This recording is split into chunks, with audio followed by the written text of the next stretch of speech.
Their lives are forever ruined. And I'm reading specifically from the petition's language that prohibited grounds for withholding information in this file are embarrassment, reputational harm, or political sensitivity. And I would just submit, if you were going to be embarrassed, if you were going to suffer social harm, and that is all of the encompassed activity that you were a part of, you will be named in this petition. And I resent that. Innocent people should not be. Okay. I resent the fact that there was not room for good faith amendments. All right, sorry about that. Little technical issue. We are officially watching debate right now, which will precede the vote to release the Epstein files. So that will happen momentarily. I'm going to go full screen so you can listen to the debate. Again, this is going to precede the vote on the Epstein files. So this is all happening right now, and we'll go full screen here. Of the 152 women in this body, that means 51 women. It includes your daughters, your sisters, your nieces, your mothers. And with the Epstein files, we have a chance to change that. But real talk, the administration doesn't need a discharge petition. It has not complied with the subpoena, and it has the power to release the files today. Instead, the man in the most powerful position in the world has used the full weight of the government to block and obfuscate and deflect the full release of the files. It is the same person who intimidated female members of Congress to withdraw names from the petition, who responded quiet piggy to a female reporter who asked about the files, and who nominated an alleged sexual predator to be our AG. It is the same person whose name appears more than any other in the Epstein emails. And in the pantheon of violence, a sexual predator is the worst of the worst. So why protect him? It's also curious that the judiciary is managing this debate and has not even had this come before the committee. I wonder why. Release the files now. We reserve. The gentleman reserves. The gentleman from Ohio is recognized. Thank you, Mr. Speaker. I yield 2 minutes to the gentleman from Texas, Mr. Roy, chairman of the Constitution Subcommittee. The gentleman from Texas is recognized. I thank the chairman. Today, a united Republican Party and a bipartisan supermajority is going to pass a bill to increase transparency regarding the egregious abuses by Jeffrey Epstein, a goal that anyone of conscience desires. That is, in totality, an important statement to check the rich and the powerful. Remember how we got here. After decades, it was President Trump's Department of Justice that indicted Jeffrey Epstein in July of 2019. It was President Trump's DOJ that arrested and indicted Ms. Maxwell. It was the Republican-led Oversight Committee, through 13 subpoenas, that has released 65,000 pages of files in just 10 months. Meanwhile, my colleagues on the other side of the aisle have largely ignored this issue. It was Democrats who redacted an email to mislead the American people about the truth of a witness that exonerated President Trump. It was a Democrat, Representative Placette, who literally texted with Jeffrey Epstein as we questioned Michael Cohen. It was Democrats who shut down the government, resulting in the delay of swearing in of members. As we vote to pass this legislation, and it will pass, it is impossible, however, to avoid problems with its politicization. One colleague has offensively gone so far as to say that to oppose this bill means you support pedophiles.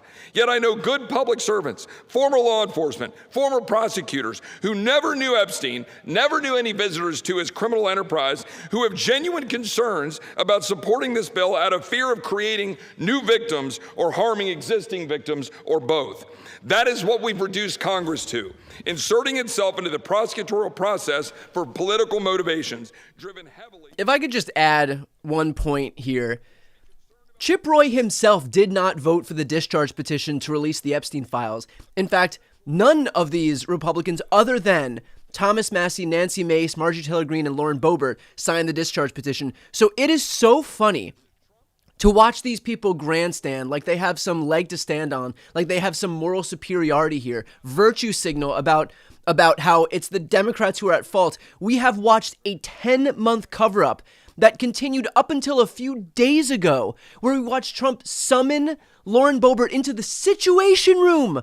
Why? Because there is no recording in the Situation Room. The same room where Barack Obama watched Osama bin Laden get killed. That's where Lauren Boebert was summoned to, so that she would take her name off the discharge petition, because Adelita Grijalva was just sworn in and would serve as the 218th vote. So the notion that these Republicans would stand here and think that they have the moral high ground to lecture anybody when it comes to the Epstein files. Chip Roy didn't say a word. None of these Republicans, other than Thomas Massie, said a word while the Republicans were running this cover-up on behalf of Donald Trump. Even Mike Johnson today said, "Oh, we have some real serious concerns. We hope John Thune in the Senate is going to take care of those concerns, because we the Republicans are very worried about protecting the victims, which is why we helped Donald Trump cover up accountability for those victims for 10 full fucking months." And by the way, I asked Ro Khanna in an interview just a couple of days ago about that exact point, this idea that there wasn't adequate protection for the victims.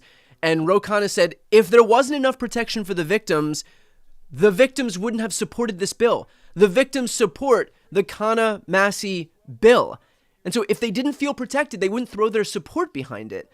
So again, all of this is completely backwards. To listen to these Republicans think that they have the moral high ground on this issue suddenly.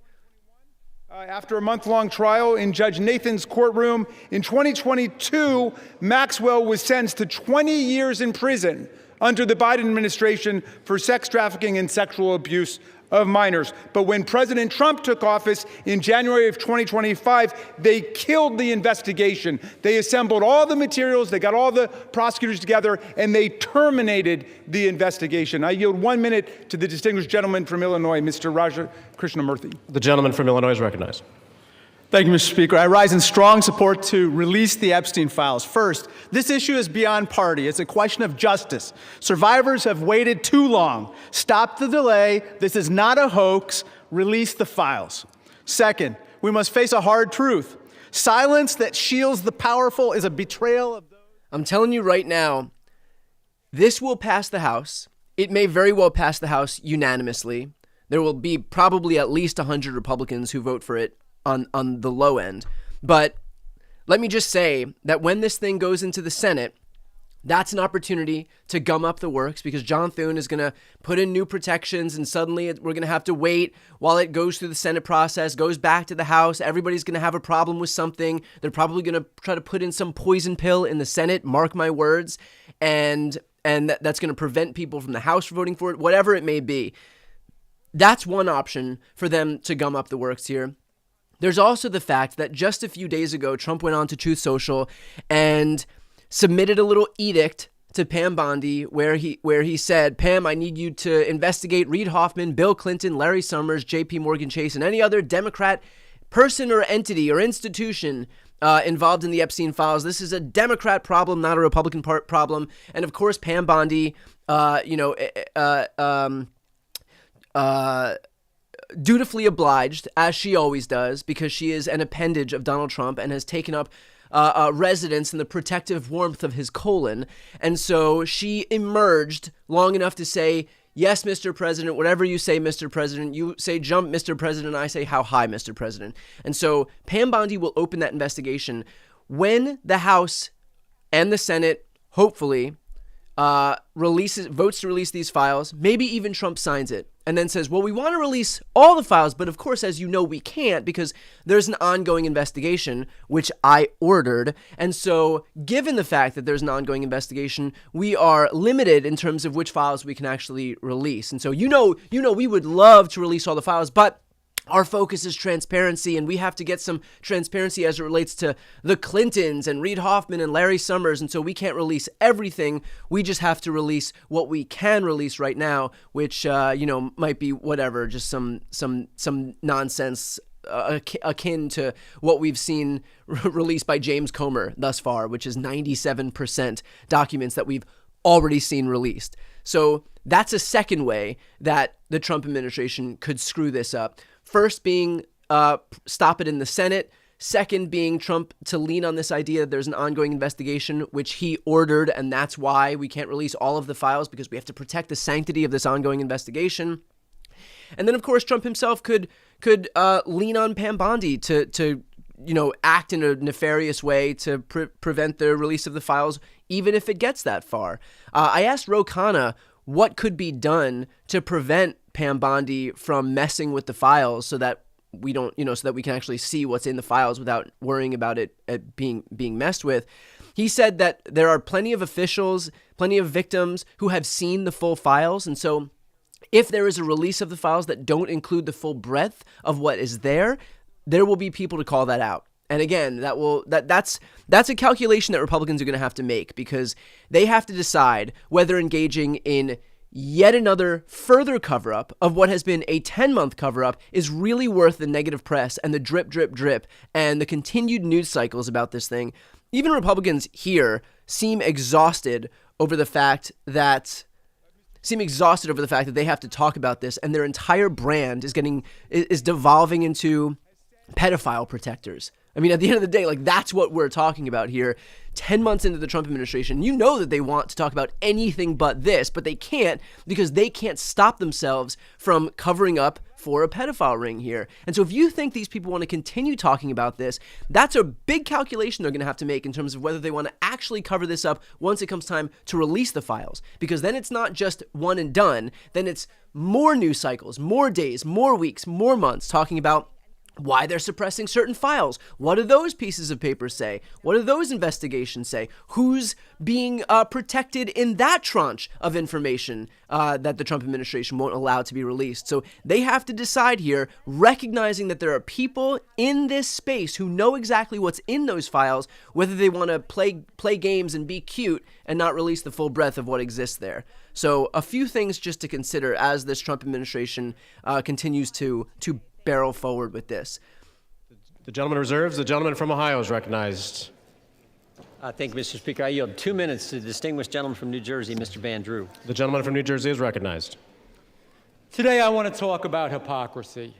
Let me be clear. I was from Jumpstart, a co-sponsor of this very bill. From the beginning, we should never protect pedophiles. Didn't sign on to the discharge petition. Van Drew, not signed on to the discharge petition, but let's hear about how he's got the moral high ground here. They say releasing the Epstein list is of grave concern to him. If that was true, where were they during the 4 years of the Biden presidency? Why didn't they demand the release of these files from Jumpstart? I can answer that question. The Ghislaine Maxwell prosecution was going on until 2021. Then she immediately appealed her conviction. That didn't end until 2025. In a pre-Trump world, a pre-weaponized DOJ world, that is enough to preclude the DOJ from coming out and discussing an ongoing investigation or an ongoing prosecution. It was Ghislaine Maxwell's conviction that Biden's DOJ was working on while he was president. So the notion that the Biden administration didn't do anything on Ghislaine Maxwell is a joke. They were literally prosecuting her, and in the midst of an ongoing prosecution, when Van Drew and these other Republicans are saying that they should have released these files. Again, they're not going to release files in the midst of an ongoing investigation. It is impossible to see that as genuine. What I see is a group more focused on scoring political points and drama than on protecting abused children. The record is clear. Under Republicans, far more information has been released in the last 6 months than was done during all 4 years of the previous presidency under Joe Biden. We've actually been the party of transparency. We've released the information. We've told the truth. Unfortunately, and I'm sad to say it, they have been the party. We've been the party of transparency. Again, Donald Trump dragged Lauren Boebert into the Situation Room to get her to remove her name from the discharge petition because he was so desperate not to allow this discharge petition to ripen and for this vote right here to happen. The notion that these people are these champions for transparency, champions for accountability is so farcical. It almost makes you think that that they believe all of the bullshit that they spew, to go up there and say that into a microphone. Has refused to do so, calling this a hoax. We're here because Speaker Mike Johnson and President Trump have gone to extraordinary lengths to try to kill and delay the discharge petition, including refusing to seat Adelita Grijalva for over 40 days and threatening House Republicans who signed on. Now, several of my Republican colleagues have accused those of us House Democrats who support justice here of having Trump derangement syndrome. You all suffer from something much worse, which is pedophile protection syndrome. Stop protecting pedophiles, release the Epstein files. The victims deserve justice. I yield back. We reserve. Members are reminded to direct their comments to the chair. No kidding. The gentleman from Maryland reserves. The gentleman from Ohio is recognized. We reserve. The gentleman from Ohio reserves. The gentleman from Maryland. I'm yielding 30 seconds to my friend, Representative Walkinshaw from Virginia. The gentleman is recognized. For years, Mr. Speaker, we have watched dangerous conspiracies like Pizzagate and QAnon shape our political landscape. They help fuel the rise of President Trump and were built on baseless claims about secret pedophile rings, while the real documented case of child sex trafficking involving Jeffrey Epstein remained shrouded in secrecy because President Trump refuses to release the files. What is President Trump hiding? Why won't he release the files? The House finally has the opportunity to act.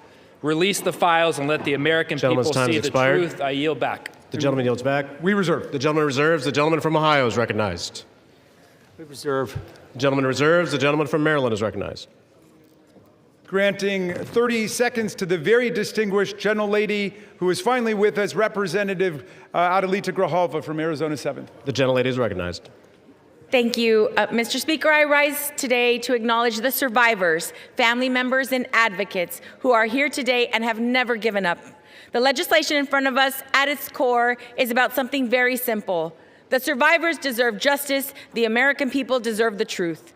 To every survivor watching, your courage is inspiring. You are the reason why this vote is happening today. Protecting women and children from pedophiles should not be a Democratic issue, should not be a Republican issue. It should be a human rights issue and a matter of justice. I urge my colleagues to vote yes on the Epstein Files Transparency Act. I yield back. Thank you.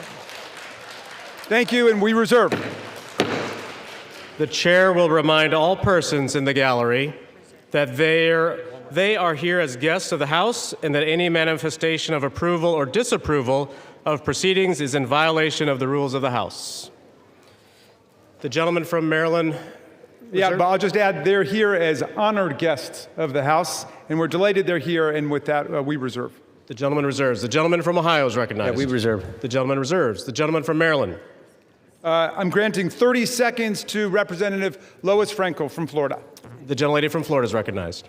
Mr. Speaker, for far too long, the survivors of Jeffrey Epstein's abuse were failed by a justice system that minimized their suffering and prosecutors who treated young girls as if they were criminals. That was wrong, and I am here with my colleagues to promise this. We will get to the bottom of why the Epstein survivors were treated so badly, who made those decisions, and who were they protecting. No more secrecy, no more excuses. We all deserve the truth, and I thank the survivors for their courage and perseverance. Your voices are being heard. The gentlelady yields back. The gentleman reserves the balance of his time. The gentleman from Ohio. Thank you, Mr. Speaker. I yield 1 minute to the distinguished gentleman from the great state of Louisiana, the Speaker of the United States House of Representatives, Mr. The gentleman from Louisiana is recognized. Thank you, Mr. Speaker. Thank you, Chairman Jordan, for doing such an extraordinary job on all of this. For 43 long days, the Democrats held this House and the entire country hostage. Finally, with the lights back on, this body's returning to our regular legislative session. We have a lot of work to do. My colleagues on this side of the chamber are ready and eager to get back to our urgent legislative work that we promised the American people we would do. We've got to continue lowering the cost of health care. We've got to bring down prices for American families, and we've got to finish the regular appropriations process, just to name a few of those priorities. And I wish I could say that our first order of business would be to get to those urgent priorities, but of course we're here spending time on the floor about something else. This is something we could have resolved last week when we brought a unanimous consent to pass this discharge with the full support of the body. But our friends over here who are arguing today stalled that. They objected to it, and they wanted to have Do you know why the Democrats blocked unanimous consent? Because they wanted every single lawmaker on record being forced to vote yes or no on this discharge petition. They wanted to take the easy way out because they were constantly looking to defend or protect their members, who in turn are looking to defend or protect pedophiles. Get these people on record. Unanimous consent is a joke. Get these people individually on record having to vote for this thing. Very young. And it is a heroic service to the country. They are seeking justice, and the justice has been delayed for too long. The Department of Justice, many years ago, should have brought these charges. It took too long to do it. And now we're in this process of making sure all the American people get the information, but we have to do it in the right way, After 4 years of Democrat control under President Biden, they were not truthful with us about a lot of things. The Democrats insisted the border was secure. We knew it wasn't. They insisted that inflation was transitory. We knew it wouldn't be. They misled the American people about the obvious mental and physical decline of the previous commander-in-chief. And now those same Democrats are demanding transparency. Suddenly, transparency is their new word. Out of nowhere, they've taken a curious concern in the Epstein investigation, all in the name of that, in the name of transparency. But the question has been asked here many times during the debate on the floor, and everybody questioning why it is the Democrats have done this right now have to look at the obvious facts. The Democrats had all the Epstein files in their possession for 4 long years under the Biden presidency. The Biden Department of Justice had these files, and no one on this side who is breathless today about the urgency of this release ever said a word about it. And it was the Democrats who could have urged President Biden's Department of Justice to go beyond prosecuting just Epstein and Ghislaine Maxwell, but they didn't do it. And so it's a fair question to ask today, why now? Why the sudden urgent interest in Jeffrey Epstein? Look, we know why. It's because the Democrats were never interested in transparency or executing justice or protecting the victims of this unspeakable tragedy before. The simple truth is obvious for everybody to see. This is a political exercise for Democrats, and it pains me to say it. I wish that was not the truth, but it is, and it's undeniable. This is as deceitful and dishonest as their pointless stunt was to shut the government down. Democrats are using the Epstein tragedy, the unspeakable evils that this guy committed with his trafficking ring and all of the abuses that they made these young women go through. They're using that as a political weapon to try to distract from their failures as a party and to try their best to try to... You know, the irony of Mike Johnson lamenting all of the terrible things that have happened to these girls is that he was the sole impediment in the House to making sure that they got the justice that he's pretending that he wants to deliver to them. He was the sole impediment to the House. He kept the House out of session early, refused to allow Adelita Grijalva to be sworn in for over a month, the longest, I believe the longest time that we've had a representative-elect out of office. He is the reason that there is no transparency and there is no accountability. So for him to stand there and claim that this is the fault of the Democrats who have been united and who even brought over Republican defectors like Thomas Massie, Lauren Boebert, Marjorie Taylor Greene, Nancy Mace, while he was the one blocking it, is fully indicative, fully a testament to the shamelessness that these people traffic in. Yielded for us Epstein's own personal flight logs, his financial records, his daily calendars, and so much more. But importantly, none of that was addressed or is addressed in the legislation that's being voted on today. The estate files wouldn't even have been encompassed in that. And so it goes to show that the Oversight Committee is doing it from the right way. From the very beginning, we've been insistent that this matter be handled carefully and with the utmost caution and care for the people who have been harmed. They should not be made to suffer any longer. We're talking about real people's lives at stake here, and young victims who don't want to be dragged into this political game that could get hurt further. But the Democrats are rushing the release of thousands of unsubstantiated documents that may be included in this, that are going to be in the public domain with the passage of this bill. And there are serious deficiencies in the legislation that I have noted at length, and Republicans have to work to address those deficiencies in the Senate if and when this legislation is advanced. I stood before the American public today at our press conference, and I explained in detail the dangers of the discharge petition.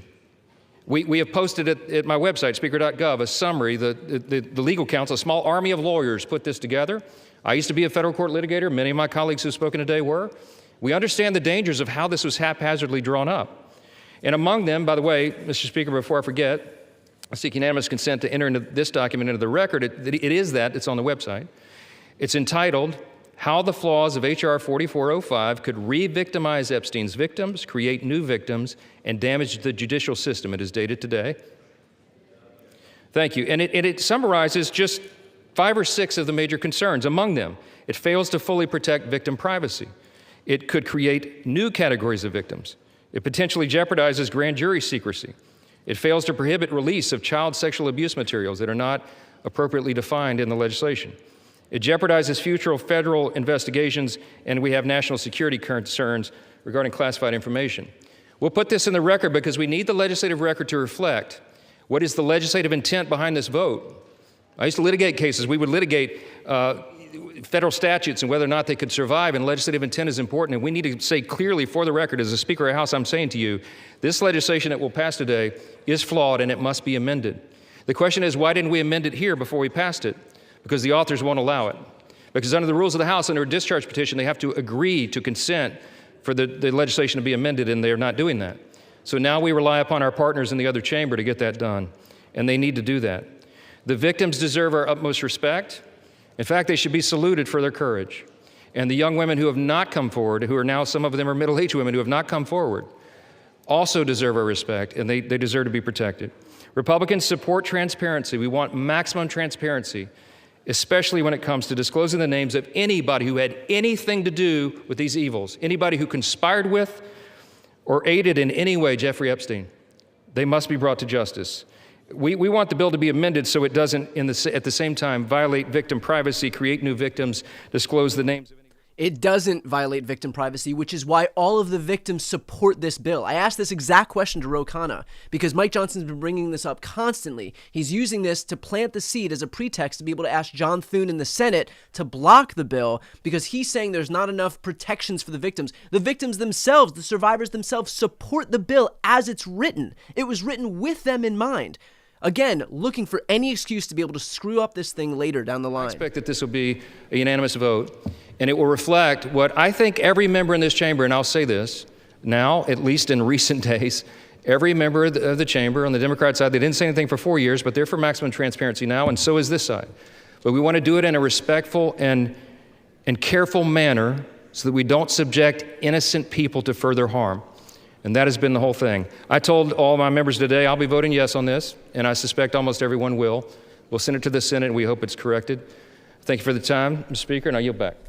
See, when he says he hopes it's corrected, what he's looking to do is to delay this thing like he's been doing the whole time. Remember, the only reason we haven't seen this is because Mike Johnson unilaterally has positioned himself as a barrier to the passage of this bill. So now he's saying, oh, there's not enough protections for the survivors, even though, by the way, all of the survivors support this bill and were involved in the bill's ushering through this bill to the point where it is right now. But he's laying the foundation for John Thune to be able to say, oh, we gotta change some things in this bill. Will they put poison pills in the bill in the Senate when they try to pass it back to the House? Who knows? Will it get delayed further and further and further so that Trump can try to figure out some way to block it? Who knows? Will they eventually just say, oh, yeah, it's making its way through the Senate, now it's got to come back to the House because the Senate has fixed it? But meanwhile, Pam Bondi's opened an investigation into Bill Clinton, so we can't release anything because there's an ongoing investigation, and who knows when that investigation is going to end. So do not believe these people when they offer an inch and pretend that they are some champions for transparency. 6 minutes, 15 seconds. Take 30 his. We reserve. Gentleman reserved. Gentleman from Maryland is recognized. I'll take the opportunity of the Speaker's presence to respond to some of the things that he said. In the very presence of the victims and the survivors who come to join us today, the Speaker said that now would be a time we should be working on urgent legislative work. Mr. Speaker, justice is urgent legislative work. The truth is urgent legislative work. The Speaker says, why now? Why now? Well, Mr. Speaker, you were the one who refused to swear in Adelita Grijalva for 50 days. We would have done it 50 days ago, but she provided the 218th signature on the discharge petition. So why now? It was because of your dilatory tactics, your delay, your postponement of it. Now, the gentleman says that there are not sufficient protections. There are protections in the bill for the victims to make sure that their names will be redacted. And yet we hear even the Speaker of the House of Representatives openly inviting the U.S. Senate to start finger painting on this bill, which we have waited more than 5 months to bring to the floor. The Senate should pass the bill exactly as it's written. The president should sign it exactly as he said he would when he finally changed his mind. And the Epstein file must be released. Moreover, if the president is serious about what he's saying, he's got the power to release the Epstein file right now. Nobody's stopping him. It's within his possession. It's within his control. He can release the whole thing, and he can redact the names of the victims and others who are innocent in this process. Mr. Speaker, Speaker Johnson said that these are unspeakable evils. Well, because of the bravery and the invincible courage of the women who've joined us today, they're no longer unspeakable. They're spoken. They're articulated. The cat is out of the bag, and we know what's been going on for decades. It's been a double standard of justice, going all the way back to Alex Acosta, who later got rewarded with a cabinet appointment in the Trump administration. Alex Acosta had a 60-count federal indictment ready to go against all kinds of people for an interstate sex trafficking conspiracy with solicitation, with child sex abuse, all of it. And he traded that 60-count federal indictment for 1 count in state court. And Jeffrey Epstein ended up getting the sweetest of sweetheart deals ever on the plea bargain front. He was free from 8 a.m. to 8 p.m. to do whatever he wanted and continuing to perpetrate his crimes and run his conspiracy, and then he would come and he would watch TV and spend the night in jail. And it was over in about a year after the rape and sexual abuse of hundreds and hundreds of girls, and he kept going and he kept at it. We want the whole truth to come out. This is the United States of America. Even the British monarchy wouldn't put up with this. How about the American democracy? How about we say, no way, we're not going to allow this cover-up to go on for 1 day more. And I'm glad the president changed his mind after pulling out all the stops to try to get one of our Republican colleagues to change their mind, to remove their name from the discharge petition. He gave up. And I want to salute the gentlelady from Colorado from having the courage to stand her ground in the Situation Room in the White House and say, no, she wasn't going to be bullied. No. So I'm glad the president changed his mind. But let's be clear, Mr. President, you've got the power today to release the entire file. That's what you called for. That's what Pam Bondi called for. That's what Kash Patel called for. So we don't need anybody calling for the Senate to slow things down for more weeks and more months. The American people have had it. We'll reserve. Gentleman reserves. Gentleman. That's the irony of this whole process. Like this is a dog and pony show, given the fact that Trump could release them right now. Like when Trump says, "Oh yeah, I'll sign it if it makes its way through the House and the Senate," why even go through these steps? Why not just tell Pam Bondi today, right now, release the files? If he is actually for transparency, which he claims to be, then he doesn't need to wait for the House to vote. He doesn't need to wait for the Senate to vote. He can just do it. All of this is to circumvent his obstruction. To work with my Republican colleagues on the House Oversight Committee in coordination with the Justice Department. 65,000 pages of documents are related from Epstein released. What have my Democrat colleagues done? They selectively leaked and altered documents to mislead the American people. As President Trump has stated, we have nothing to hide here. I'm voting to release the files so that we can move on from this smear campaign the Democrats have manufactured. God bless Gentleman's Donald J. time has Trump. expired. Gentleman from Maryland is recognized. Reserve the balance of my time. Gentleman reserves. Gentleman from Ohio reserves. Gentleman from Maryland is recognized. All right. How much time do I have to close? You have 2 minutes. Thank you, Mr. Speaker. And I want to thank all of America for tuning in to this. I want to thank Representatives Massey and Khanna, Representative Green, all of those who have insisted upon bringing the truth forward and a reckoning with the reality of one of the worst international child sex trafficking rings ever to exist in the United States and the cover-up attendant to it. We've got the opportunity today to do justice for the victims, for the survivors who have come forward to say that the voice of the victims and the survivors must be put at the very center, but put at the very center. We must hear from the people who themselves were victimized by this nightmare. Now, our colleagues across the aisle seem to want to make this into some sort of partisan contest. I haven't heard so much talk about the Democrats since the Democratic National Convention.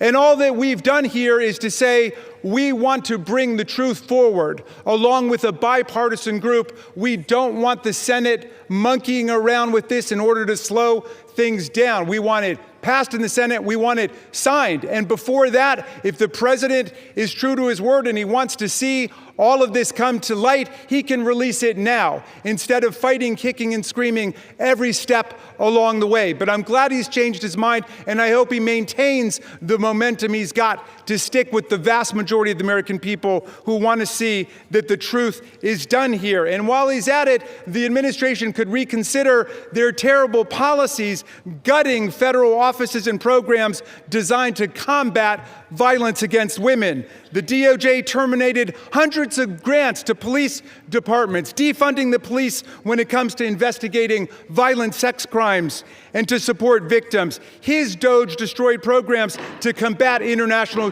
human trafficking rings. Let's get back on the side of the women. I yield back.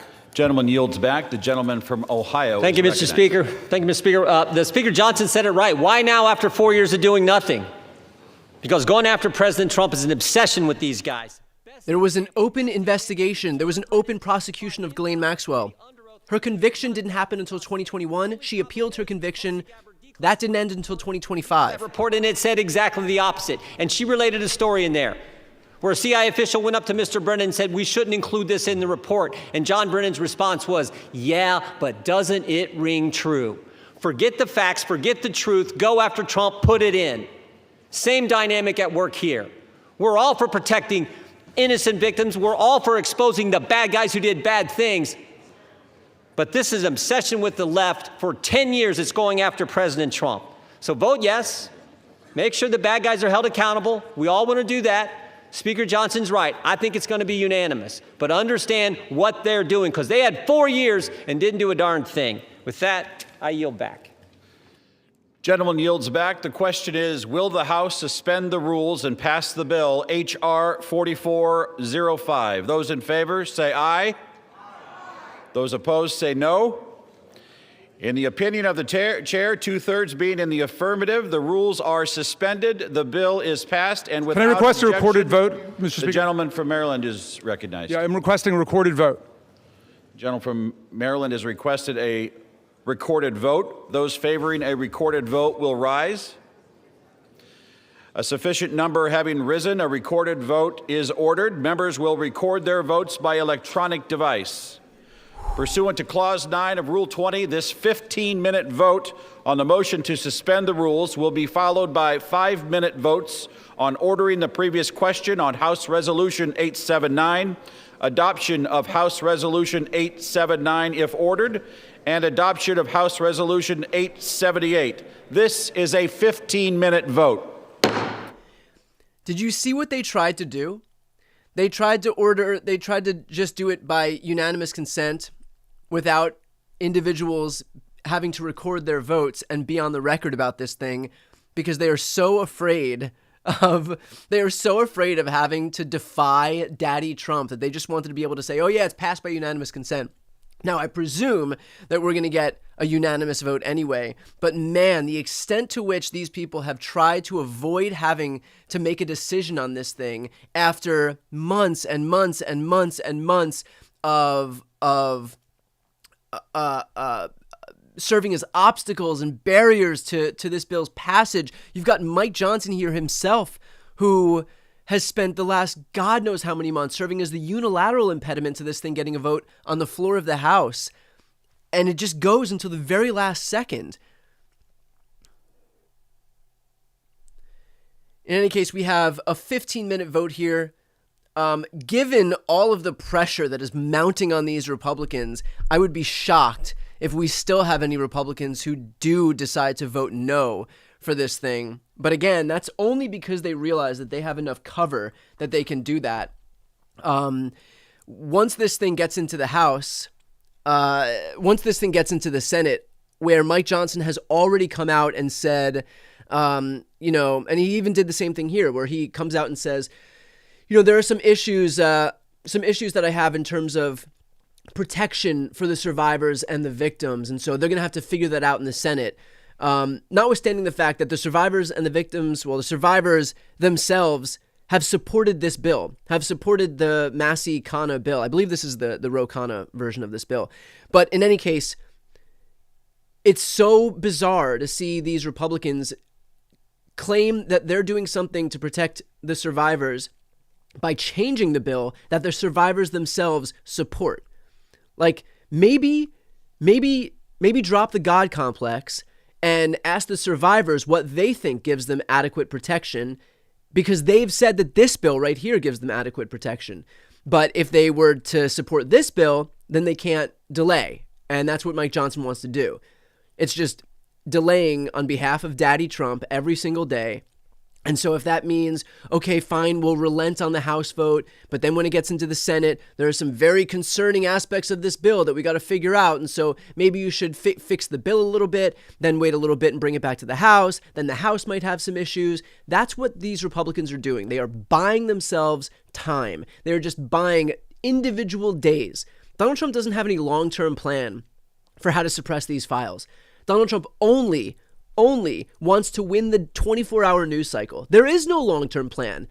It's just win today, figure out today, get to the end of today without having to release these files and expose the extent to which Donald Trump is implicated in them, and that's a win.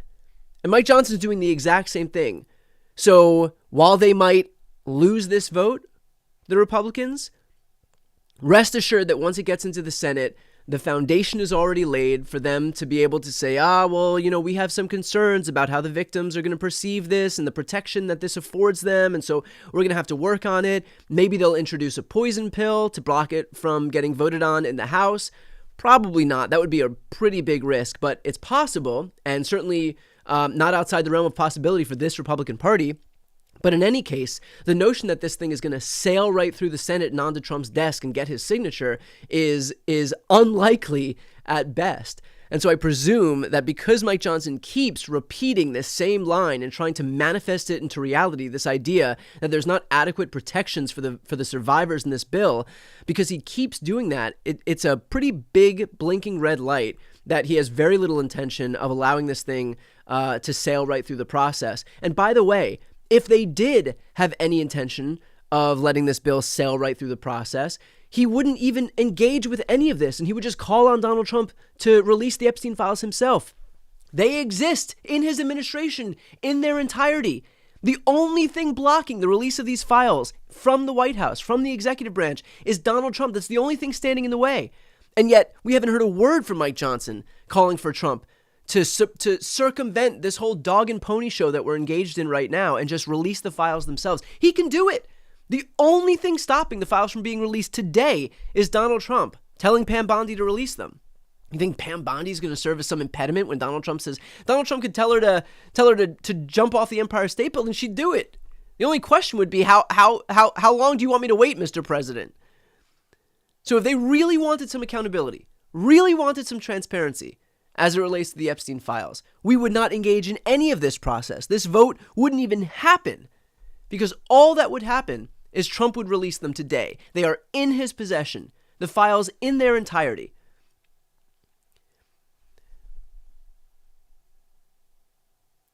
So far, we have no Republicans who have the spine to defect despite their months of protests about this bill, about how it's a Democrat hoax. I thought it was a hoax. Now you've got the same Republicans who called it a hoax, voting for the hoax. Isn't it funny how that works out? They talk such a big game for months because they're looking to protect Donald Trump.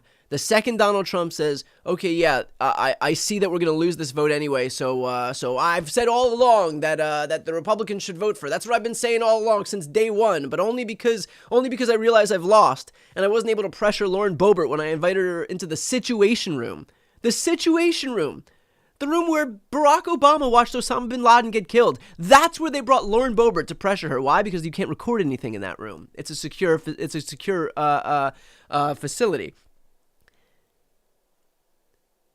And yet now, because they've gotten permission from Donald Trump, who knew he was going to lose this thing, now you've got all those Republicans who've been clutching their pearls about how this is a Democrat hoax, voting for the Democrat hoax. The ultimate irony.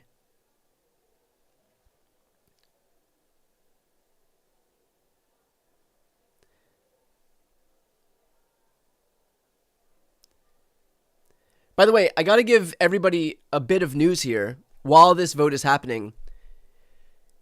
A federal court in Texas just struck down the Texas gerrymandered maps that were going to be in place for 2026, which means Donald Trump demanded Texas redraw its maps. Texas obliged. California said, if you do this, if you pass this new map, we're going to pass our own map. Texas said, we're doing it anyway. They passed their map. So California responded, passing a map of its own to neutralize what Texas did. Now a judge strikes down Texas's map. So they engaged in this whole process, thought they were going to get a leg up. Instead, they're down 5 votes because they forced California to do it. So Texas has to use its maps from 2021. California gets to use its maps from 2025.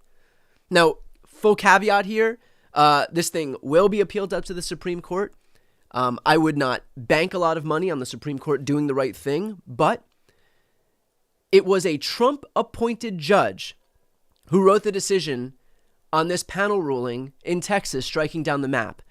So if a Trump-appointed judge was willing to say that this was a racial gerrymander in Texas, then maybe that takes the wind out of the sails of these Supreme Court justices who would otherwise be inclined to rule on Trump's behalf in Texas. So a little bit of good news today. I will be interviewing Mark Elias because it was his lawsuit. Mark Elias, who I do my Democracy Watch series with, his lawsuit that challenged the Texas maps. He won this case. I'll be interviewing him, get the full lowdown on what we can expect from this thing.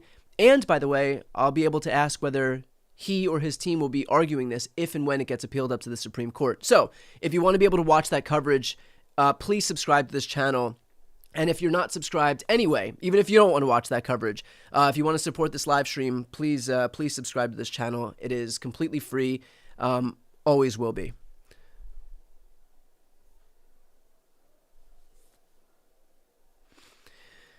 So I'm getting the question about whether it's possible that Trump will be able to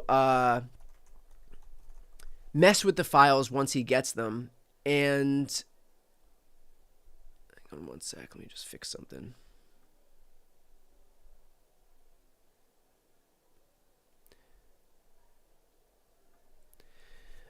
Whether Trump can mess with the files once he gets them, like once they get released. Like, let's say this House bill passes, which it's going to do. Let's say the bill passes out of the Senate, despite John Thune and Mike Johnson's efforts to torpedo this thing.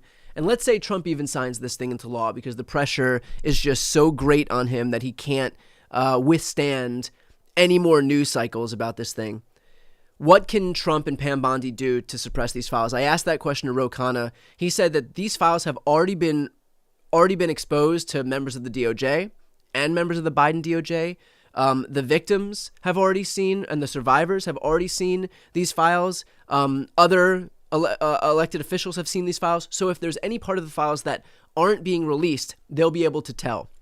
That's what Ro Khanna assured me when I spoke to him. So this notion that we're going to leave out sections that are especially embarrassing or incriminating for Donald Trump or any of his allies, I think at least for the moment, if we're taking Ro Khanna's reassurances at their word, that we can feel good about knowing that the files that are released are going to be the files in their entirety. Of course, look, I'm also not so naive to think that Donald Trump, who has tried to block this process, tried to subvert this process at every go, won't continue to try and block and subvert this process at every go. And so if we get to the point where, this thing does pass the House and the Senate and get signed into law by him, that he won't continue to try and wield whatever weapon he can, including, by the way, saying, oh, we wish we could release them, and we definitely will as soon as the ongoing investigation into Bill Clinton, Reid Hoffman, Larry Summers, J.P. Morgan Chase, and any other Democrat is concluded,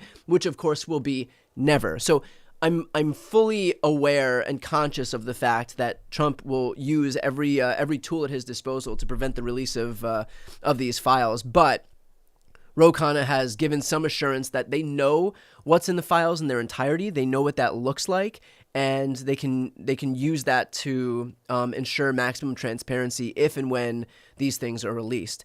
But again, I have to remind you that if Donald Trump actually wanted transparency, actually wanted accountability, we wouldn't go through any of this process. We wouldn't need to take this vote. We wouldn't need to send this over to the Senate. We wouldn't need to wait for debate in the Senate. We wouldn't need to wait for them to amend the bill and pass it back to the House and for the House to sign on and the Senate to approve it and send it up to Trump's desk. We wouldn't need to do any of that because Donald Trump would just release it today. He has that power. And so all of this, the fact that we are going through all of this is a testament to the fact that that there is no effort to achieve maximum transparency. It looks like we have one no vote. So sometimes people hit the wrong button. But let's see if we have any reporting about who this no vote.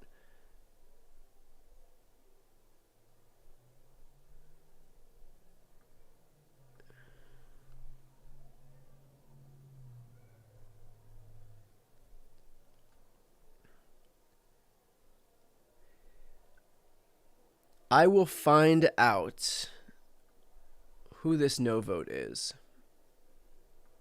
If it's okay, yeah. So as I mentioned before, sometimes people hit the wrong button, and it looks like that was a mistake, so that's gone now.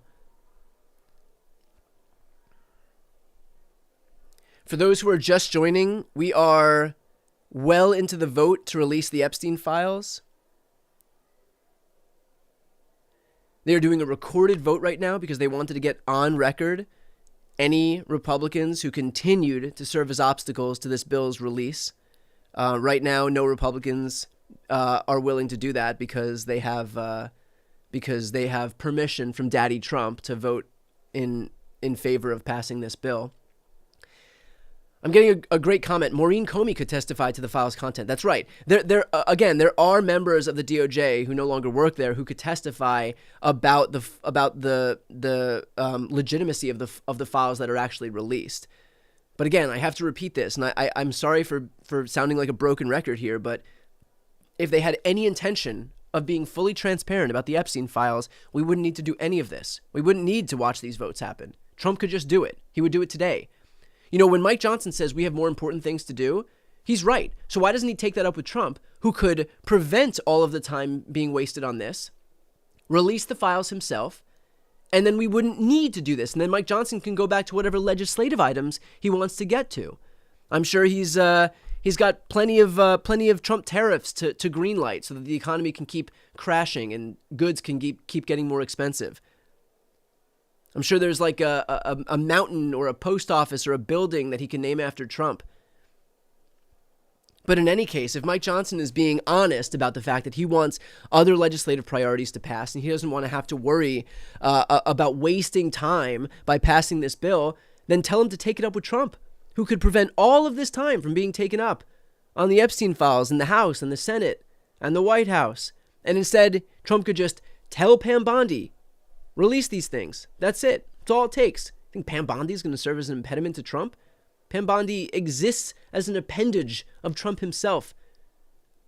The reason Pam Bondi is Attorney General is because she was deciding whether or not to investigate, as Attorney General of Florida, she was deciding whether or not to investigate Trump University for fraud. At the same time, Donald Trump donated $25,000 to a super PAC that was supporting Pam Bondi, and lo and behold, Pam Bondi ultimately decided not to investigate, not to prosecute Trump University, a university that was ultimately found guilty of committing fraud.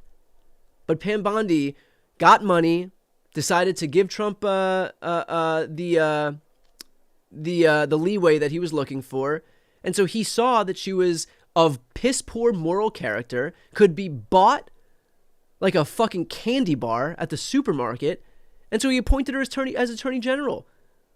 Only because his first choice for Attorney General, the guy who is under investigation for sex trafficking himself, like, what are we even doing here? Only because that guy couldn't get the votes. So he couldn't get an Attorney General who is being investigated for sex trafficking of a minor to be Attorney General that would oversee, among other things, an investigation about sex trafficking of minors. Couldn't get that person, so instead we have Pam Bondi, who was bought off with all of 25 grand. Crazy time we live in.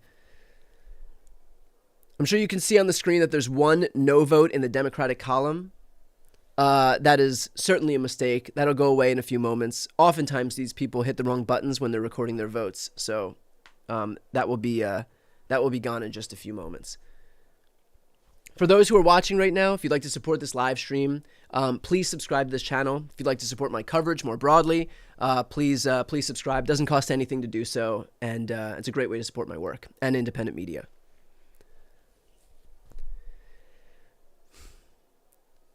So again, I mean, if Pam Bondi really wanted some transparency, if Trump wanted some transparency, if Mike Johnson wanted some transparency, they have the tools to deliver it right now, today.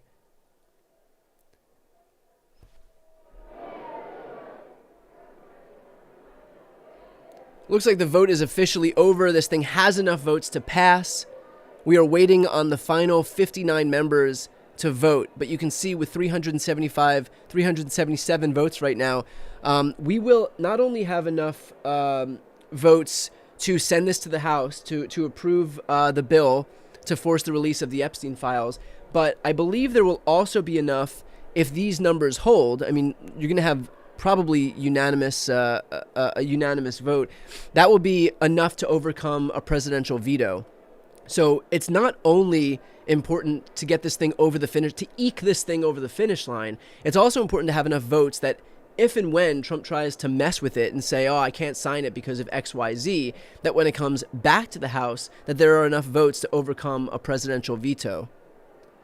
Now, I'm also not so naive to think that if Trump truly did veto this thing and sent the clarion call down to his underlings in the GOP, that they wouldn't immediately snap to and say, you know what? I know that I voted to release this thing on November 18th, but now things are different, and Trump is worried about how this will interfere with an ongoing investigation into Bill Clinton, and so for that reason, I can't bring myself to vote for a bill that might prevent accountability for the evil Clintons and Reid Hoffman and Larry Summers. And so it would be the least surprising thing on God's green earth if we saw that. But at least we can take some solace in the fact that right now it looks like this bill will pass unanimously, which means that if these people did have any semblance of a spine, any semblance of integrity, that even in the event that there was a presidential veto, that they wouldn't change their vote just because Trump told them not to.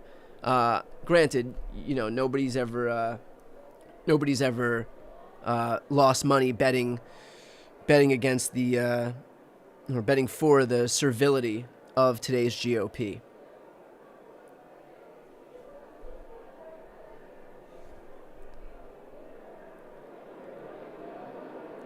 We are moments away from seeing if this thing is going to pass unanimously. There is another nay vote in the Republican column.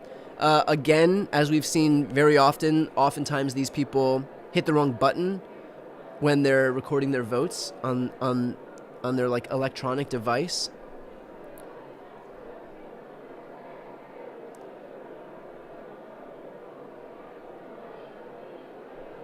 So I presume that no vote will go away. But if it doesn't, I'll let you know exactly who it was.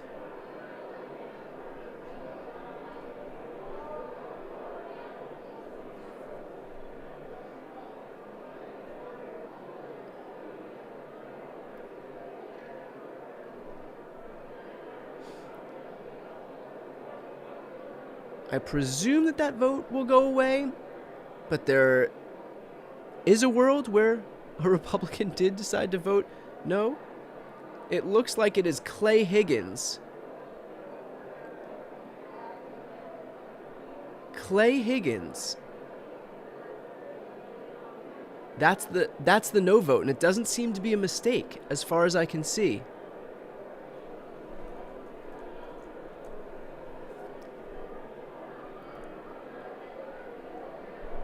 Clay Higgins, Republican congressman from Louisiana.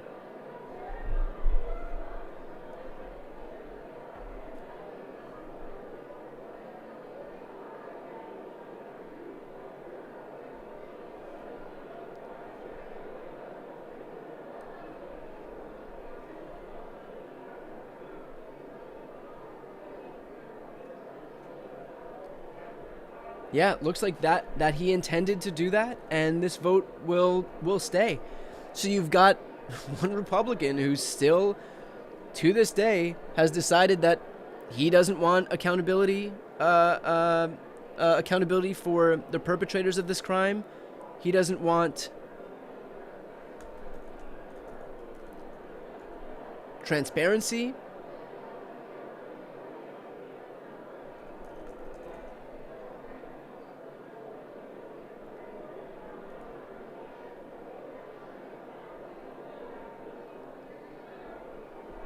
Wow. That is weird. Imagine being the only person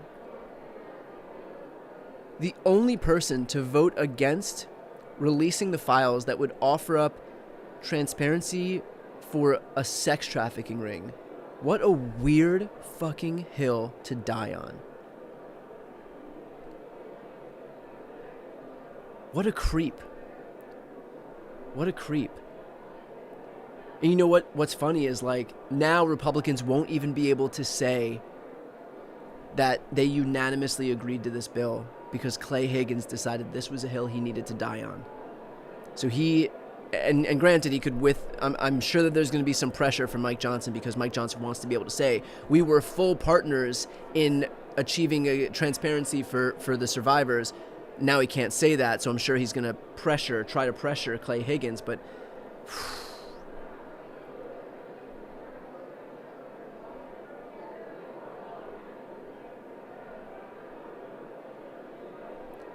we have 5 votes left to go. Man, oh man.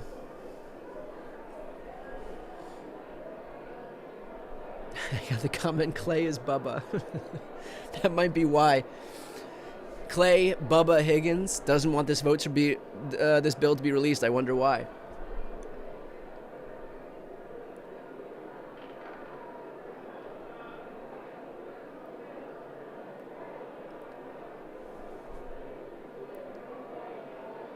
All right, we only have 5 votes left to go. I'm sure those people are making their way in, casting their votes. Right now, nearly unanimous. There is still a Republican lawmaker, Clay Higgins, who's decided to vote against this thing.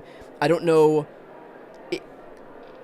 if you're not actually going to be able to help Donald Trump and suppress the files, which I understand helping Donald Trump is more important than anything for these people. That is their whole raison d'etre. That's the whole reason for being in the House of Representatives, in the Senate. I get it. If you're not even going to be able to help him, then why destroy your legacy by being the only person who decides to go on record for a symbolic vote, not even an actual vote to protect Donald Trump, a symbolic vote, blocking accountability for the people involved in the most pervasive, notorious pedophile ring in American history. He's like, I know this won't do anything, but it's symbolic for me. It's just important that I know that when I lay my head on the pillow at night, that I did my small part to prevent the release of these files, to prevent transparency for the survivors, to prevent accountability for the perpetrators of these crimes. Clay Higgins like, I just want to make sure that I in my heart, I knew that I did what I could, small though it may be, to make sure that none of these survivors got any accountability. God, truly gross.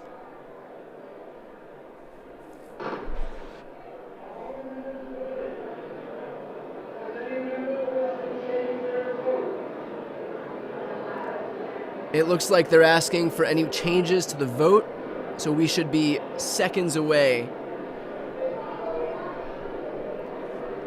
But I have to remind people who have on this vote, the yeas are 427, the nays are 1. 2/3 being in the affirmative, the rules are suspended, the bill is passed, and without objection, the motion to reconsider is laid on the table.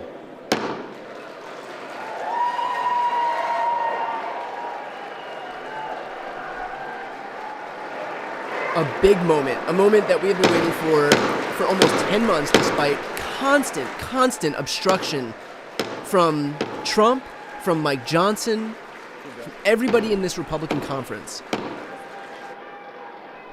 Pursuant to Clause 8, Rule 20, the unfinished business is the vote on ordering the previous question on House Resolution 879, on which the yeas and nays are ordered. The clerk will report the title of the resolution. House Calendar Number 47, House Resolution 879. Resolution providing for consideration of the joint resolution, Senate Joint Resolution 80, providing for congressional disapproval under Chapter 8 of Title 5 United States Code of the rules submitted by the Bureau of Land Management relating to National Petroleum Reserve in Alaska Integrated Activity Plan Record of Decision, providing for consideration of the joint resolution, House Joint Resolution 130, providing for congressional disapproval under Chapter 8 of Title 5 United States Code of the rules submitted by the Bureau of Land Management relating to Buffalo Field Office Record of Decision and approved Resource Management Plan Amendment, providing for consideration of the joint resolution, House Joint Resolution 131, providing for congressional disapproval under Chapter 8 of Title 5 United States Code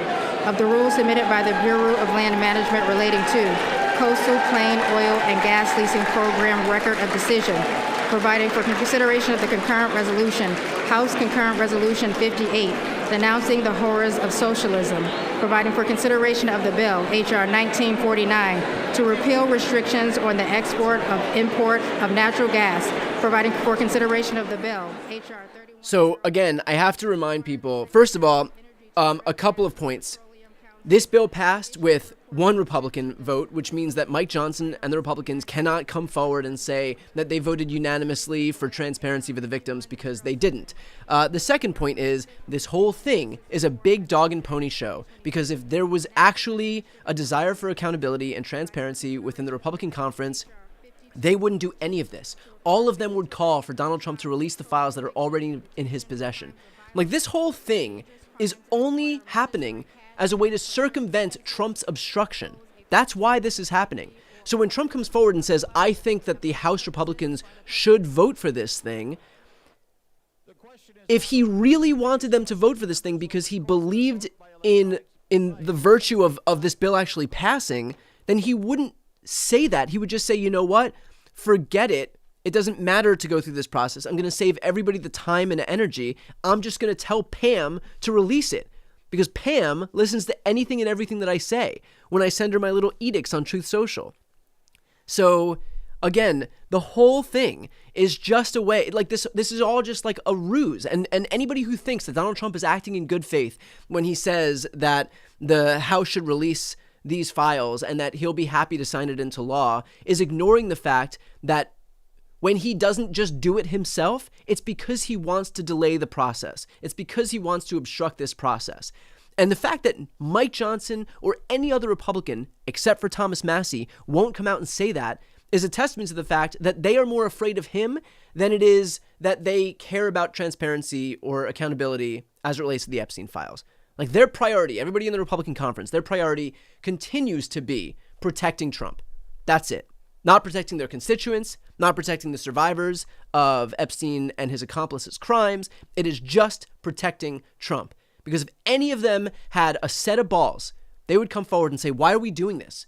Why are we wasting time? You had Mike Johnson, who had come forward and said, we're doing this when we should be focusing on our legislative priorities. You're right. And all you have to do is talk into that microphone that you're talking into right now and say, Donald Trump, we do not want to do this. You have the power to release the files right now, today. Just do it. Save us the time. Save the Senate the time. Save the House the inevitable time when the Senate changes the bill as a way to delay this whole thing.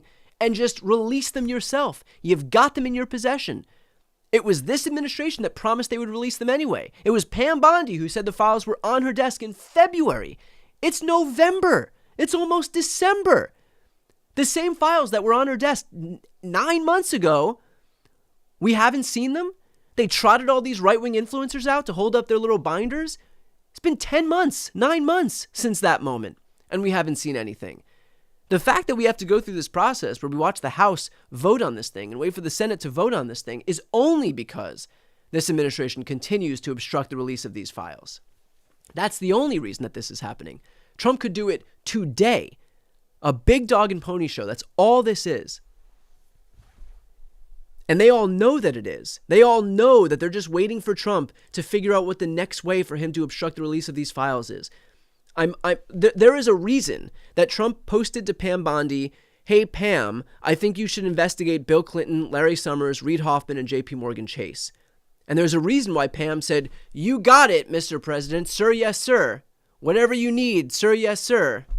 I have tears in my eyes, sir. Of course, sir. I'd be happy to do it for you, sir. You're the best president we've ever had, sir. You deserve a prize, sir. There's a reason that she said that. It's because now, at some point in this process, Trump can come forward and say, look, sure, this bill passed the House. Maybe it passes the Senate. Maybe it even gets my signature. And while I would love to release the full breadth of the Epstein files, I'm being told by the DOJ that we're not allowed to release all the files because they're included in an ongoing investigation. An investigation which I ordered, by the way. And as you all know, I have nothing but respect and reverence for the rule of law. And so if the DOJ says that we can't interfere in an ongoing investigation, given my love for law and order and the rule of law and the Constitution, there's no way that I can do anything to release these files. And so we're just going to have to wait until this investigation is done. And who knows how long that could be. And of course, Trump will drag this along till the end of his term.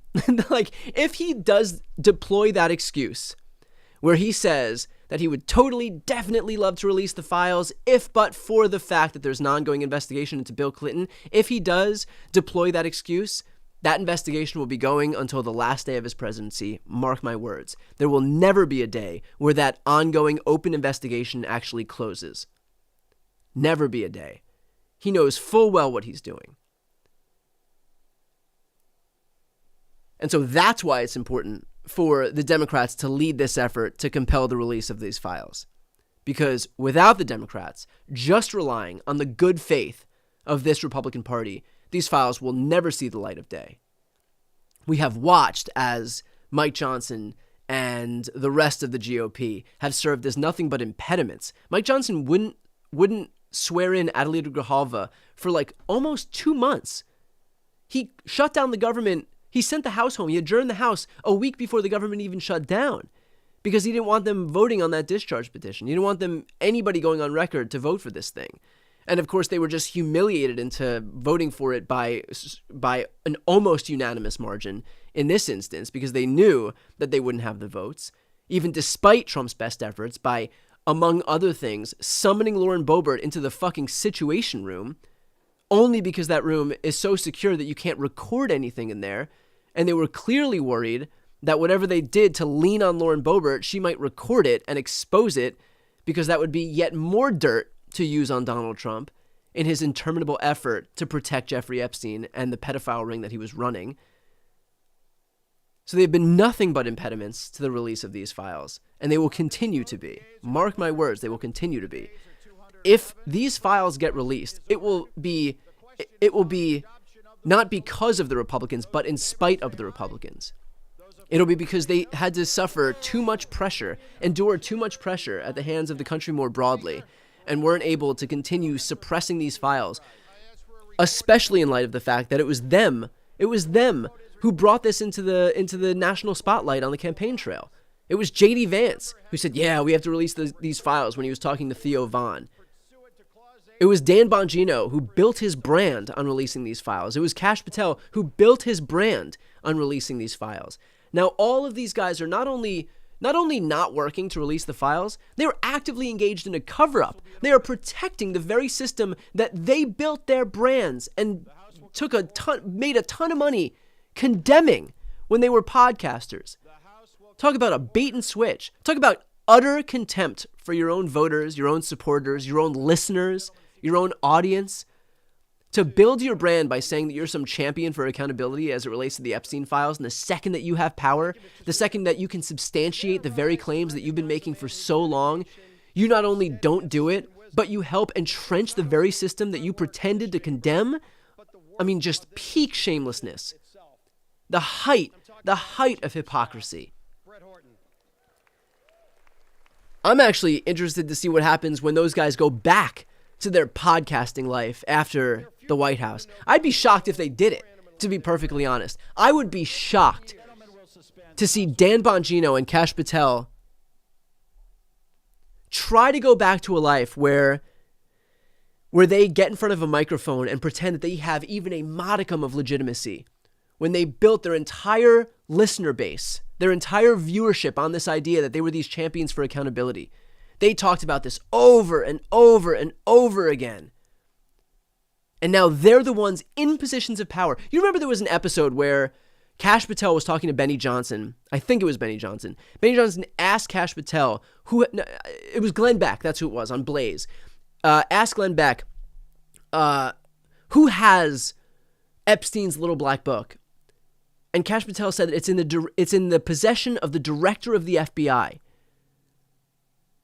Kash Patel is now the director of the FBI. Like, if there was any position in the world where that man would be able to substantiate the very claims that he himself made, he is in that position. Not adjacent to that position, not the deputy director of the FBI. He is the director of the FBI. The position that he said has full transparency into seeing what the Epstein files say, what the Epstein little black book says. And yet, crickets from this champion for transparency, for this champion for accountability, from the guy who built his brand and sold a bunch of sponsored shit to his audience on this idea that he had some moral courage, a fiber of morality, only to prove that when he actually had the ability to substantiate what he was saying, didn't do a single thing to do that, and instead bailed on his audience, made his audience to look like fools while he was hawking products and getting rich off of his podcast. Crazy. A reminder for those who are watching right now, if you haven't yet subscribed to this channel, please subscribe. It's the best way to support my work, best way to support live streams like this one and the rest of my content. It is and always will be 100% free, but it's a great way to support me, great way to support independent media. So just hit the subscribe button right here on this screen. I'm getting the question, I need you to be honest with me here. No spin, no nothing. What's the actual chance that we're going to get anything revealed through this vote? I think they're just going to pull the national security card. I would say, if I had to give my dead honest, gun to my head opinion on whether we're going to see the Epstein files as the result of this bill, I would say, and this may be unsatisfying for people, but I would say 50-50. Because I think that there's a ton of pressure, enough pressure to get all of these Republicans who had previously been perfectly content to block this thing on behalf of Trump, to get all of these Republicans to vote in favor of it. There is a ton of pressure, not just from the left, but also from the right. So they're going to have to endure that. At the same time, if Trump had gone through all these steps for the last 10 months to prevent the release of these files, I don't want to delude ourselves into thinking that he's suddenly going to concede defeat. This is a guy who will never, ever, ever, ever, ever admit that he was wrong, and he will go to the mat to protect his ego, even when we know that he's made the wrong decision. Like, we're engaged in a trade war right now that's been going on for 10 months that Trump won't relent on, even though it's raised the price of everything, because he doesn't know how to say that he was wrong.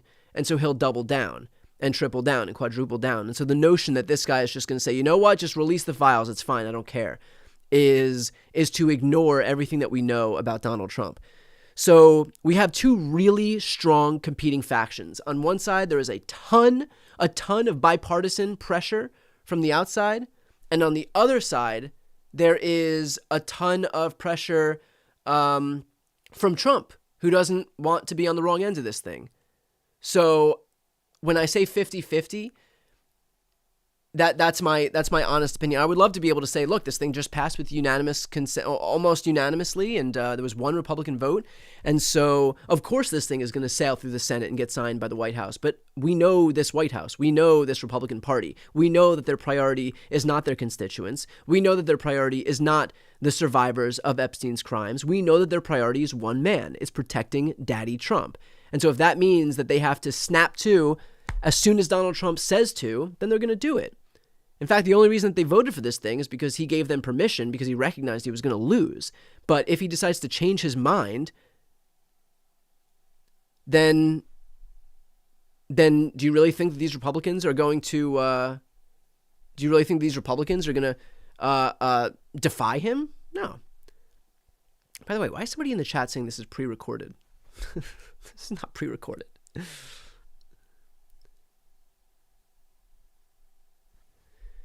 Okay, now, in terms of the Senate vote, that will be next. They don't have a date yet on the calendar.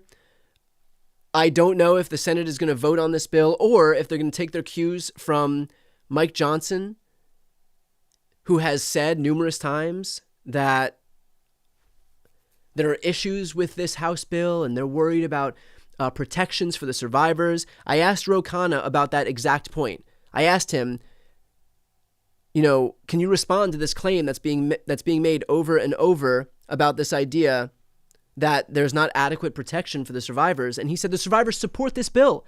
He goes, if there weren't adequate protections for the survivors, why would the survivors all support the legislation that we're voting on? They would be the first people to say that we don't support this bill because there's not enough protection for us. They didn't do that. They all threw their weight behind this bill. So who do you believe more? The survivors who say that there's adequate protection for the survivors, or Mike Johnson, the guy who has kept the House out of session for months, who refused to swear in Adelita Grijalva, who has blocked the vote on this bill for months and months and months, who has been the principal architect for Trump's obstruction efforts and obfuscation efforts, who says that there's not enough protection for the survivors? Who do you believe more? Mike Johnson, the roadblock to accountability and transparency, or the survivors themselves who've been begging for accountability and transparency? Take all the time you need with that one. So when those people say that there's plenty of protection for the survivors, I would believe them over Mike Johnson, the guy who has been working on behalf of Donald Trump to make sure that there is no accountability for the people involved in these crimes.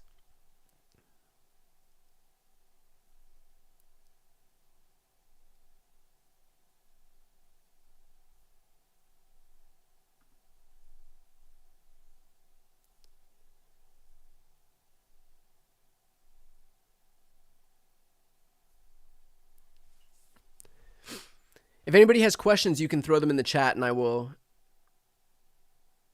read them as well.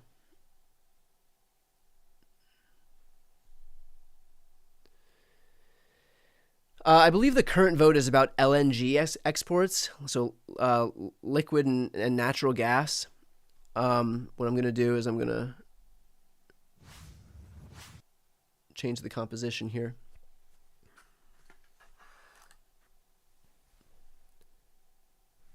For those who are just tuning in, the bill did pass the House.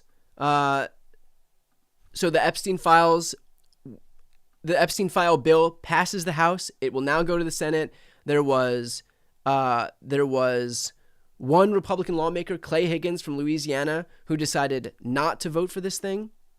So he voted against it. So it is not a unanimous vote, despite Mike Johnson's best efforts to be able to have some moral high ground and say that he wanted that he got his conference to pass this thing unanimously, and that they've been champions for accountability all along. Clay Higgins robbed them of that. That bill was passed 427-1. Why is that important? Because in the event that Donald Trump does try and veto this thing, there is a veto-proof majority, at least in the House. Now, again, I want to offer up the caveat that if Trump decides to veto it, for whatever bogus excuse he comes up with, that he can then tell these Republicans who may have cast a vote in the affirmative now that he wants them to change their vote. And I think you and I all know what would happen if Trump suddenly decides to tell these people to change their vote. I think we're all very clear about the fact that none of these Republicans are going to defy Donald Trump, and that the only reason 427, whatever percentage of that are Republicans, the only reason that all of those Republicans decided to vote for this thing was because Trump knew that he was going to lose, and so gave everybody retroactive permission to do the thing that they were going to do anyway.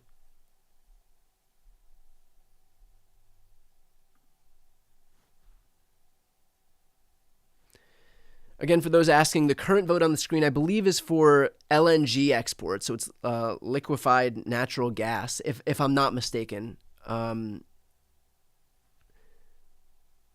should take this off the screen because this is a vote. This is a discussion about the Epstein files. But in any case, here, I don't want to confuse people.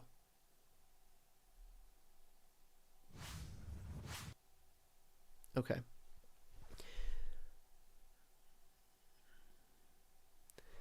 So now where do we stand?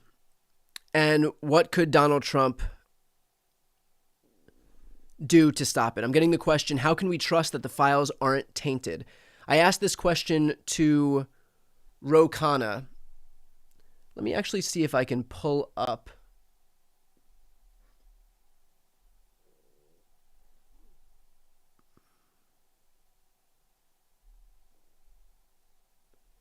that interview with Ro Khanna.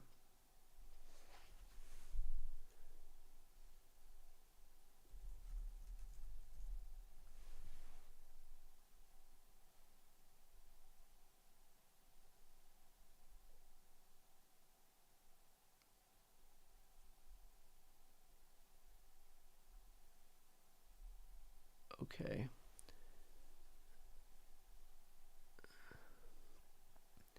So here is my interview with Ro Khanna. I'm going to get to the specific point where I ask him how we can trust those files. So let's see if I can do this here.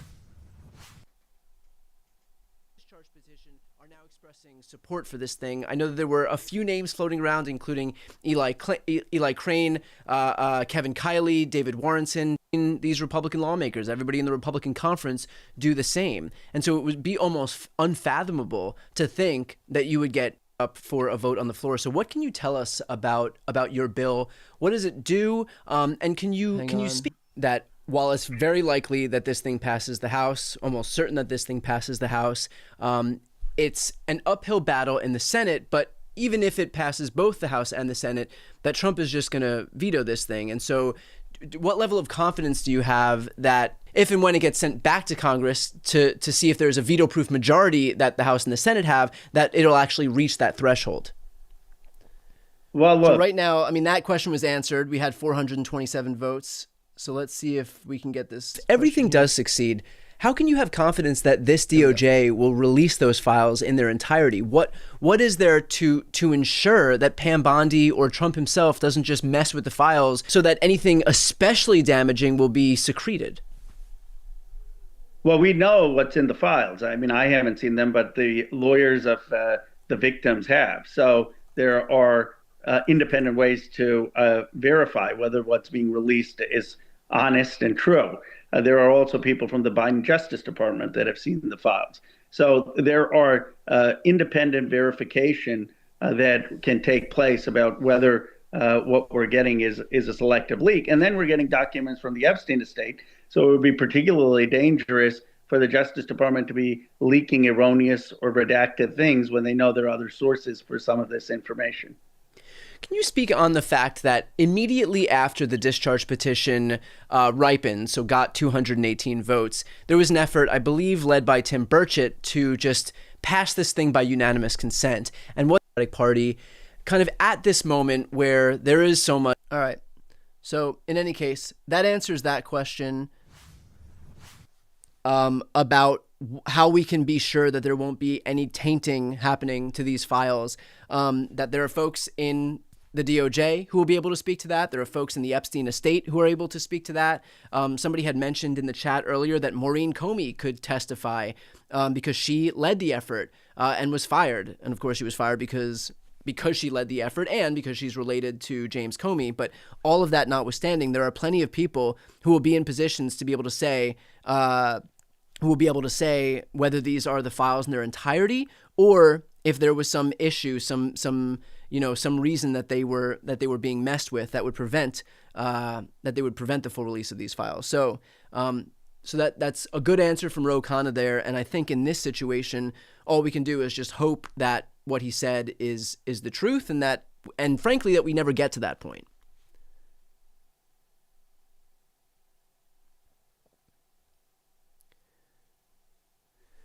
Getting an interesting question. What are the chances that Trump was campaigning on releasing the files because he thought they could make them disappear, or they would have stayed in his Mar-a-Lago bathroom? I mean, look, it's very possible. Trump will weaponize any issue. Trump will lie about anything to have gotten power. He pretended that he cared about groceries, of rent, of housing, of eggs. He didn't care about any of that stuff. Energy prices are up. Groceries are up. Costs of everything are up. Housing is up. Rent is up. He didn't care about any of those things. He said what he needed to say on the campaign trail. He said that he would give free IVF. That didn't happen. He said he would end the Russia-Ukraine war. That didn't happen. He said he would bring inflation down. Inflation's been rising every month since March. This guy doesn't care about any of the things that he said on the campaign trail, just like he doesn't care about the Epstein files. He will say what he needs to say on the campaign trail with zero intention of following through on any of it because he just wants power. Now, I'm certain that he said that he was going to release the Epstein files or surrounded himself with people who said they want to release the Epstein files, knowing full well that once he got into power, he would be in a position expressly to suppress them. And that's what we're seeing right now. So do I think that he did this so that he could make them disappear? Absolutely. He thought he's doing it right now. Like the fact that we're 10 months in and we just needed a discharge petition to force a vote on the Epstein files is not anything other than evidence that Trump himself won't do it. He, of course, 1,000% thought that he could come into office and bury these files so that they would never see the light of day. He's been doing it. The only reason that we're in this situation in the first place is because of that. So yes, to answer that question, yeah, I 100% think that he thought that he would be able to use his position of power to make sure that we never saw the Epstein files.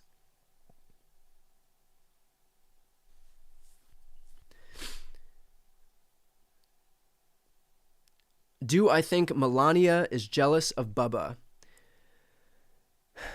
I don't think anybody is jealous of Bubba. That's my hot take right now. I don't think Bubba is jealous of Bubba. I think Bubba has his head hung in shame at what his legacy has become.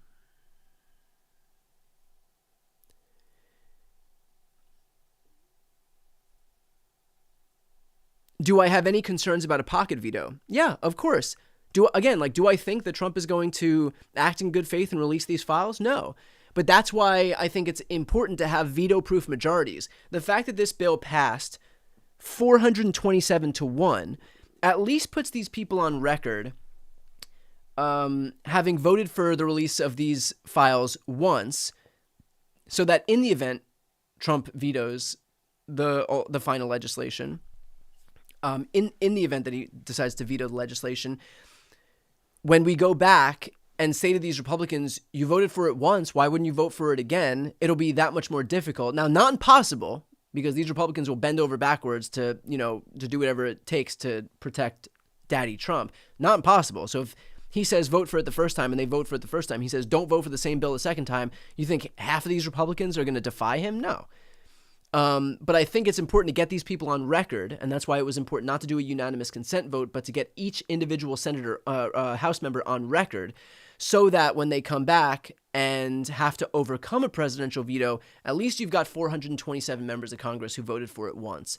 And it's going to be that much more difficult for them to be able to say, hey, why did you vote for it once but not the second time? Why did you decide that you want to help Donald Trump cover up the files and preclude the survivors from getting accountability when you already thought it was okay one time? So again, these people are beyond shame. So I think it's certainly within the realm of possibility that they could change their vote as soon as Trump says go. But getting them on record right now is going to be an important impediment to that, because, for some of them, maybe a modicum of shame still exists.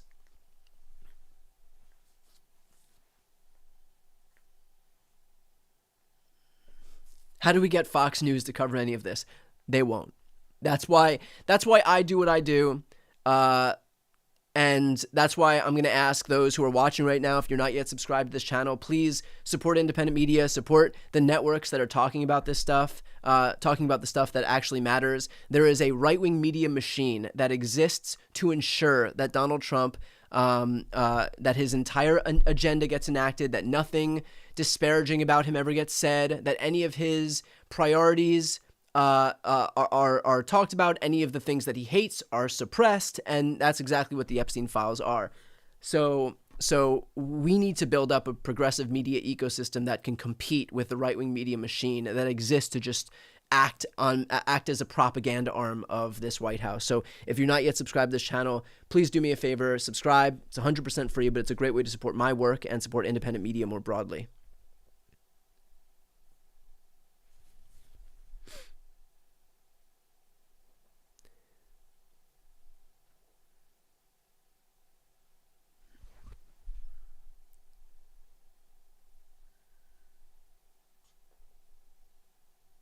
Apparently, somebody already updated the Wikipedia for Clay Higgins to say that he voted against the Epstein files.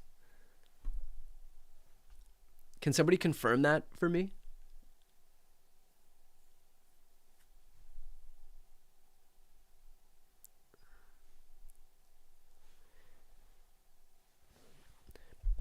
While we're doing that, my prediction for the Senate.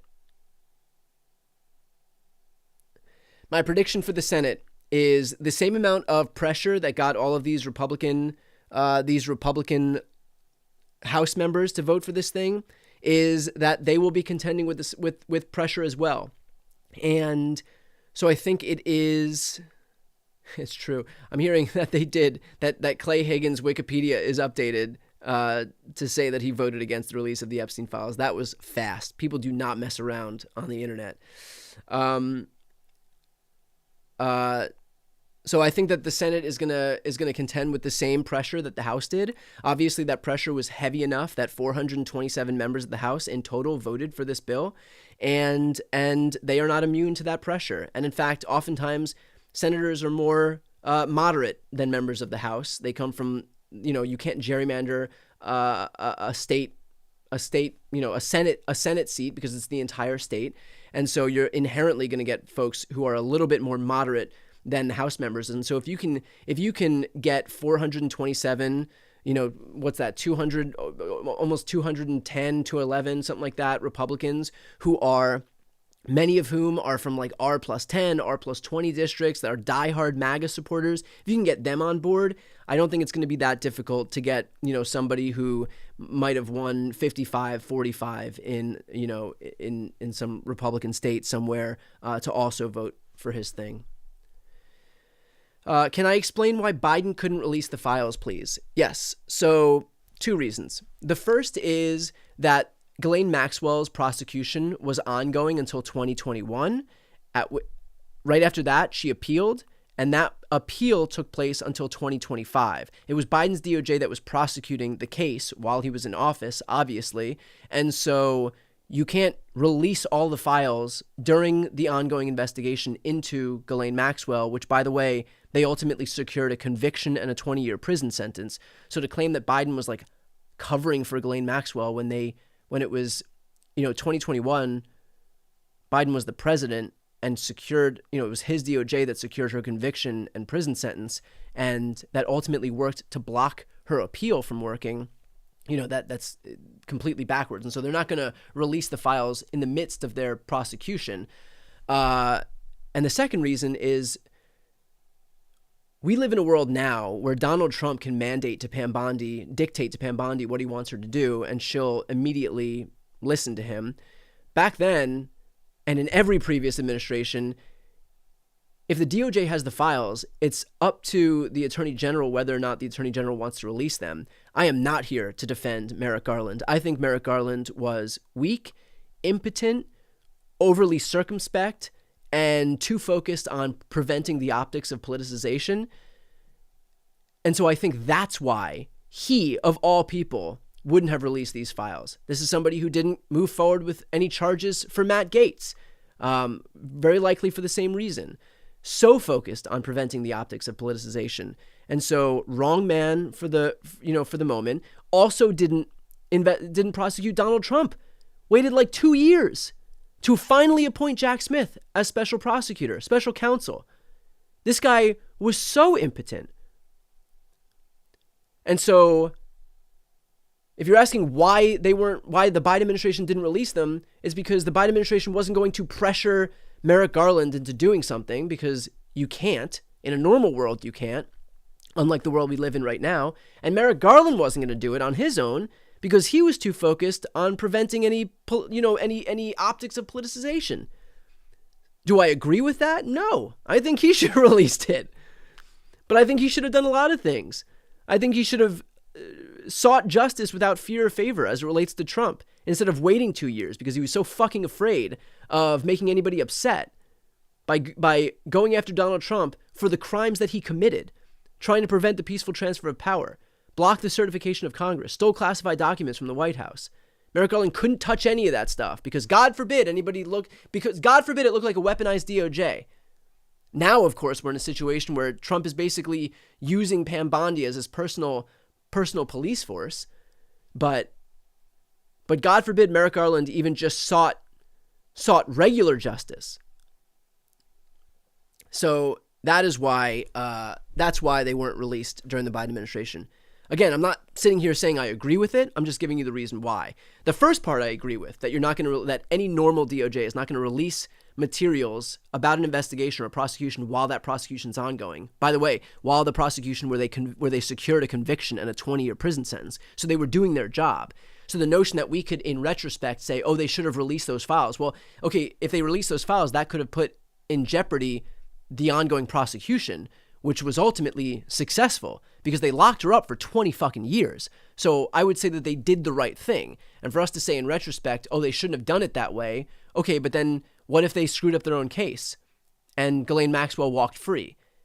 I think what they did was correct, judging by the fact that they did secure a conviction and she is serving a 20-year prison sentence. So it would be crazy for us to say, oh, they should have done X, Y, Z. No, they should have done exactly what they did because Ghislaine Maxwell is rotting away in prison. Or at least she's rotting away in prison right now. Or at least she was rotting away in prison. Now she's just kind of enjoying prison because Donald Trump moved her to a minimum security facility where she apparently has the warden come by and help her send emails. And that's what you get when you're part of the pedophile ring that Donald Trump is implicated in. You get some special treatment.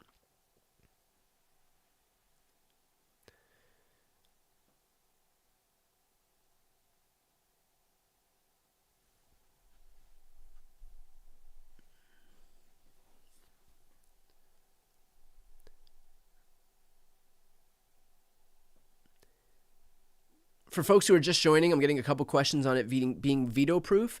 Right now, the House did pass the files 427-1. That is a veto-proof majority. We will hopefully see the same thing in the Senate in the event that Donald Trump does try to suppress or prevent the release of these files. It is important to have a veto-proof majority.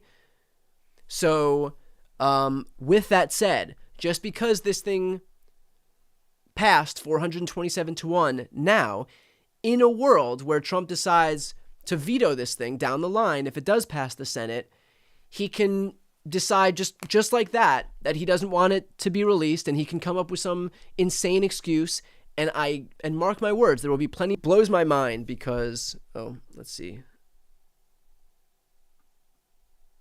Blows my mind because, sorry, it looks like had a little bit of a technical issue. The Clay Higgins vote blows my mind because he had the ability to at least, like, look, I get it if you're protecting Donald Trump and you want to be a no vote, but recognizing that a vote to release the Epstein files is going to pass anyway, to just be a symbolic vote protecting pedophiles seems so weird to me.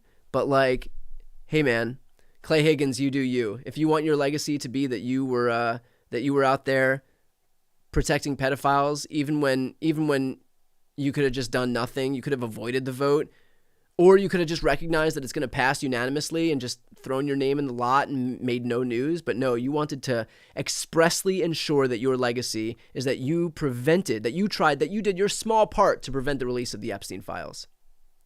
So, okay, I'll leave it there. We've been going a couple hours right now. I just want to ask one more time, if you're not yet subscribed to this channel and you want to support this work, please subscribe. That is the best way to support my work. It's completely free, and this way you can see more live streams like this and more videos as well. So I'll leave it there. Thanks everybody for tuning in. At least some good news here, and on to the Senate. And as soon as we have a Senate vote, I'll bring it to you. So again, subscribe so that you can check out that live stream as well. All right. Thanks everybody.